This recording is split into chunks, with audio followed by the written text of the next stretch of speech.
pal. Good to be with you. We have 2,700 people viewing this right now. So 2.2 million people watched Alfonso test drive, and we have how many people watching? How many do we have? 2,700? Mercy. Yeah, well, yeah. But it's growing. Now Yeah. it's going to grow, Yeah. for sure. So here we are. This is your first Indy 500 as governor. It is. Now, you're a guy that's been around here for a long time. So how many different spots on the track have you watched the race from?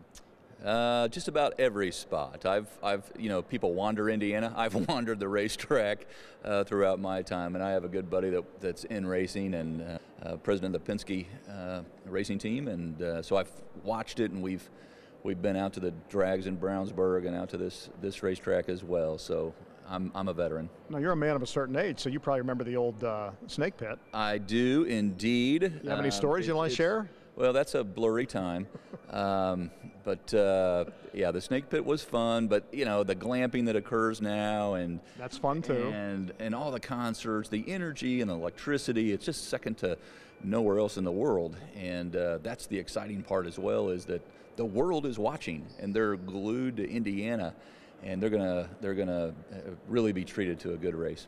Not only do you remember the snake pit, but you remember when the track out there was used about 1 month a year, and that was it. It just kind of shut down the rest of the time.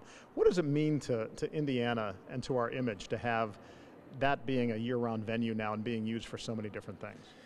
Well, I can tell you, just this past week, I was out in Silicon Valley, and I was at a dinner, and everyone was talking about the Indianapolis Motor Speedway, and could they drive around the track, and had I ever driven around the track, and they were bringing up names like Sneva and Mears and All-Star JR and Andretti and Unser, and it's almost like they know as much as we do, and we live right here. I grew up, if I wasn't attending the race, listening to it on my radio with my dad in the garage, and having a picnic and the family over. So it's just a memory maker.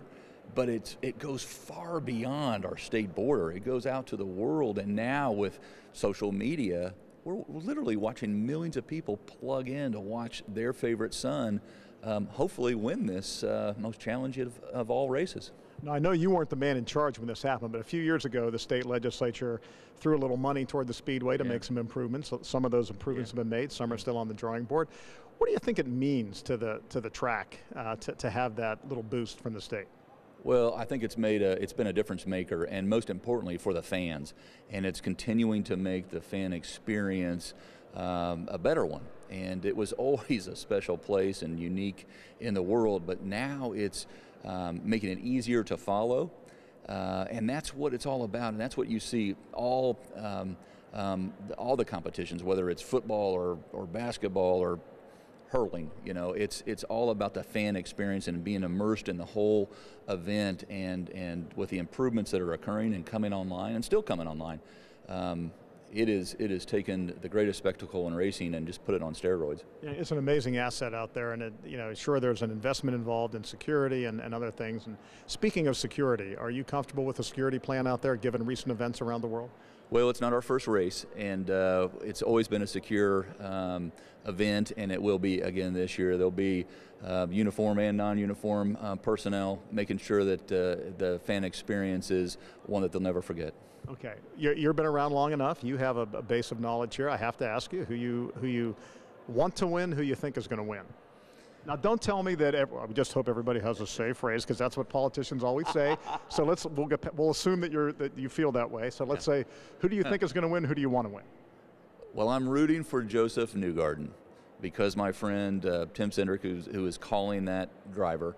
I'm a loyal guy, and I've been following Team Penske, but I do like them all because they all bring their own storylines. Joseph is our guy, this year. He's our analyst. I'm going with Joseph, so I'm all in. You'll probably see me wearing some Joseph Newgarden garb. He's got a ways to go to get up to the front. He's going.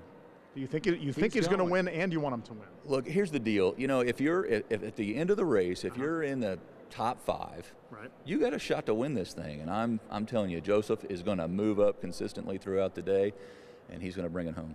Okay. Although it is fun to say Fernando Alonso, don't you think? Yeah, he's the one that had 2.2 million following him. So that's the exciting part, though. Around the world again, all eyes are on Indiana. Okay, we're going to see you tomorrow morning. You can come over and talk to us when you come to the track. All right. Yes. Governor, thank you very much. Sure do appreciate it. Your ratings are going up. Shooting up. What do you have? 2,800 now? See, we've increased by how many percent? just because the governor was here. Well, thank you. We really do appreciate Have a great it. Larry, you want to come in and say hello? This is our president and general manager, Larry.